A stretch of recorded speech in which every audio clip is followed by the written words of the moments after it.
तरफ से होते हुए झांसी में अंदर अंग्रेज दाखिल हो गए। चारों तरफ आग लगाई जा रही थी, हाहाकार मच रहा था, एक एक करके रानी के सब 46 शहीद हो रहे थे, खून के धारे बह रहे थे, सब तरफ हाहाकार का माहौल था। रानी और उनके साथियों को अब लग गया कि किले के अंदर से लड़ाई नहीं जारी रखी जा सकती, तो बुजुर्ग नाना भोपटकर की सलाह पर रात के अंधेरे में भांडेरी गेट से कालपी जाने की बात मान ली गई।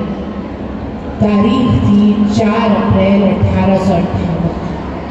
रानी ने अपने 8 साल के छोटे से बेटे, अपने नन्हे से बच्चे को एक चादर से अपनी पीठ पर कसा और सुंदर मुंदर रघुनाथ सिंह, जवाहर सिंह और पठानों की एक टोली के साथ कालपी की तरफ बढ़ी।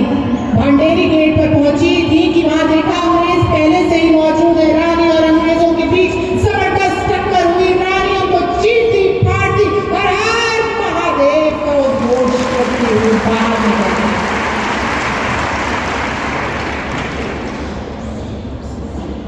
रानी जब भांडेरी गेट से बाहर निकली तो भारतीय इतिहास की एक अमर घटना हुई।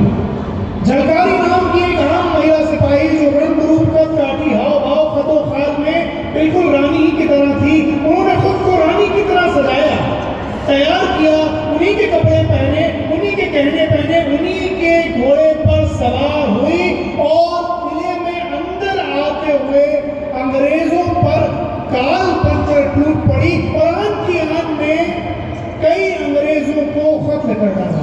झलकारी की आमद ऐसी थी कि जिस आदमी ने भी उसे देखा वो हैरान रह गया। घबराए हुए एक अंग्रेज सिपाही ने जब झलकारी से पूछा कि तुम कौन हो, तो झलकारी ने शेरनी की तरह दहाड़ कर कहा, मैं झांसी की रानी लक्ष्मीबाई। अंग्रेज यही समझ रहे थे कि उन्होंने झांसी की रानी को पकड़ लिया है। झलकारी भी खूब देर तक उन्हें छिटाती रही, जिससे भारत की आन बान शान रानी लक्ष्मीबाई बहुत दूर सही सलामत निकल जाए। अंग्रेज जब उस बहादुर लड़की को जिंदा पकड़ने में नाकाम रहे तो उन्होंने उसे घेर कर मार डाला। वो यही समझ रहे थे कि उन्होंने झांसी की रानी को मार गिराया है, मगर बहत्तर दुल्हाजों ने जब लाश का मुआयना किया तो बताया कि ये रानी नहीं, ये तो झलकारी है। मगर तब तक झलकारी अपने मकसद में कामयाब हो चुकी थी, इतिहास में अमर हो गई थी। किले से बाहर निकलकर रानी रात भर चलती रही। अगली सुबह भांडेर पहुंची, पहुंच नदी के किनारे। अभी दम भी न लेने पाई थी कि उन्हें खबर मिली कि लेफ्टिनेंट बोकर अपना घुड़सवार दस्ता लेकर मुकाबले को आ पहुंचा। लेफ्टिनेंट बोकर अपने जमाने में हिंदुस्तान का नंबर 1 तलवारबाज, जिसे अपनी तलवार पर बड़ा घमंड था, बड़ा गुमान था। रानी उसी वक्त तैयार हुई और मुकाबले को आई। देर तक बोकर के दस्ते और रानी के जियालों के बीच मुकाबला होता रहा। खुद बोकर पलट पलट कर रानी पर वार करने की कोशिश करता रहा, मगर एक बार में भी कामयाब नहीं हो सका। आखिरकार उसने छल्ला कर एक जोरदार वार रानी पर किया। रानी ने बिजली की गति से वार बचाया और पलट कर एक हाथ जो बोकर के मारा तो बोकर सीधा घायल होकर जमीन पर आ गया। बोकर के जमीन पर गिरते ही उसका पूरे का पूरा दस्ता उल्टे पैरों वापस भाग खड़ा। वापस भागते हुए इन सिपाहियों में से किसी ने एक गोली चलाई जो रानी के घोड़े को जा लगी। घोड़ा घायल हो गया, खून बहने लगा, मगर इस आलम में भी रानी का घोड़ा उन्हें वहां से लेकर दूर निकल आया। रास्ते में इस घोड़े ने अपने प्राणों की आहुति दे दी। गांव से रानी ने दूसरा घोड़ा लिया और फिर चलती रही। 102 मील का सफर उन्होंने बिना रुके, बिना कुछ खाए पिए तय किया और फिर कालपी पहुंचे। कालपी में रानी की मुलाकात तात्या टोपे और राव साहब से हुई। भाई राव साहब। और यहाँ इन लोगों ने नए सिरे से योजना बनानी शुरू की। अगर अंग्रेज भी पीछा करते हुए बिल्कुल करीब आ पहुंचे तो कोंच में और कालपी में दोनों जगह अंग्रेजों से रानी की जबरदस्त टक्कर हुई। दोनों जगह रानी ने और उनके साथियों ने अंग्रेजों को छकाया और फिर वहां से सुरक्षित निकलकर गोपालपुरा आ गए।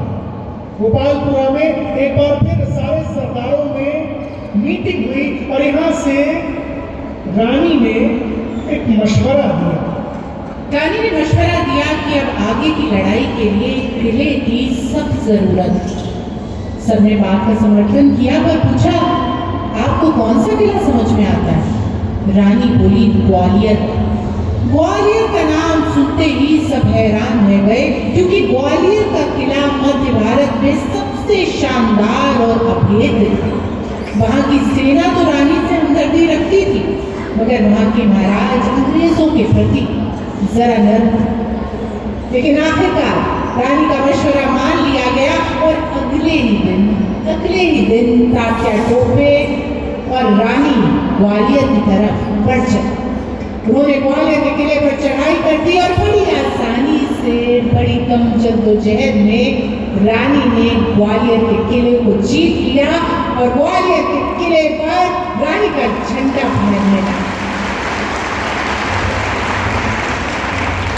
मगर इस जीत के बाद राव साहब और उनके खेमे ने बड़ी लापरवाही की। वो जश्न मनाने में ही लगे रहे। रानी ने कई बार समझाया, तमाम आपत्तियां भी दर्ज की, मगर किसी ने उनकी एक न सुनी। और उधर जनरल ह्यूरोज आखिरी हमले की तैयारी कर रहा था। वो इस बात से बौखला उठा था कि कालपी हारने के बावजूद, झांसी हारने के बावजूद इन लोगों ने ग्वालियर जीतने का सपना देखा और उस सपने को पूरा भी कर दिया। वो समझ चुका था कि अगर रानी जिंदा रही तो हिंदुस्तान में अंग्रेजी शासन की खैर नहीं। सो उसने तय कर लिया था कि अब कुछ भी हो जाए रानी को मार गिराना। तो ब्रिगेडियर स्मिथ और ब्रिगेडियर स्टुअर्ट के साथ ग्वालियर की तरफ बढ़ा और रास्ते में उसने पेशवाई सेना को हराकर मुरार पर कब्जा कर लिया।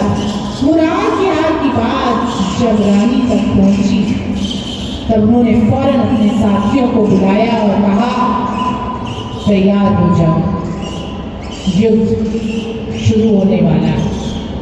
बस हाँ, एक बात का ध्यान रखें, इस युद्ध में अगर मैं मर जाऊं तो किसी भी हालत में, किसी भी कीमत पर मेरा शरीर उन अंग्रेजों के हाथ नहीं लगना चाहिए। बहुत जल्द सारी तैयारियां पूरी कर ली गई। 17 जून 1858 ग्वालियर की जंग, पहला दिन। अंग्रेज जब सामने आए और गोलीबारी शुरू की तो झांसी वालों ने मुंह तोड़ जवाब दिया। जवाब ऐसा मिला कि झांसी वालों के जवाब से घबराकर अंग्रेजों ने गोलीबारी बंद की और अब घुड़सवार दस्तों को आगे किया। अब रानी ने भी अपने घुड़सवार आगे किए और यहाँ अंग्रेजों की वो तैयारी जो पिछले काफी वक्त से कर रहे थे काम आई। अंग्रेज इस बार ग्वालियर में रानी से मिलने के लिए बहुत बड़ी घुड़सवार सेना लेकर आए। तो जब रानी ने अपने घुड़सवार आगे किए, जवाब में अंग्रेजों ने इतने घुड़सवार उतार दिए कि रानी के घुड़सवार उनके बीच कैद होकर रह गए। तमाम इरादे, तमाम संकल्प, तमाम आजमों के बावजूद रानी के घुड़सवार फंस कर रह गए थे और कुछ नहीं कर पा रहे थे। जब ये नजारा देखा तो रानी खुद घोड़े की पीठ पर सवार होकर आगे बढ़ी और अपने सरदारों के बीच पहुंची और एक एक का हौसला बढ़ाने लगी। सबसे पहले वो पठानों के नेता गुल मोहम्मद के पास पहुंची और गुल मोहम्मद को ललकार कर कहा, क्यों पठान, आज हाथ ढीला क्यों पड़ रहा है, घबरा गए हो क्या? रानी का इतना कहना था कि गुल मोहम्मद के जोश आया। उसने दहाड़ कहा कि हुजूर, इस हाथ की काट अब देखिए। और इसके बाद गुल मोहम्मद आगे बढ़ा बिजली की तरह और आग की आग में अंग्रेजों को काट काट कर ढेर लगाता चला गया। उसने रानी से कहा कि हुजूर,